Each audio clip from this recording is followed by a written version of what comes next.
Kung na kay 500 matag bulan, unsa imong buhaton?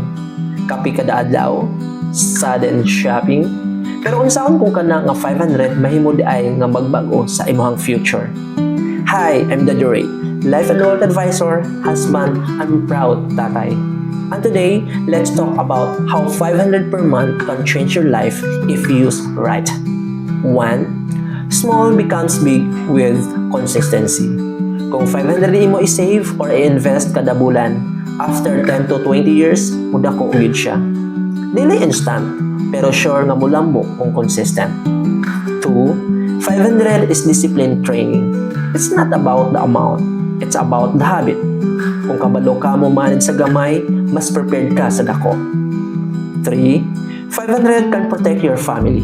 Yes, even life insurance or investment plans pwede magsugod sa iyong anak nga budget.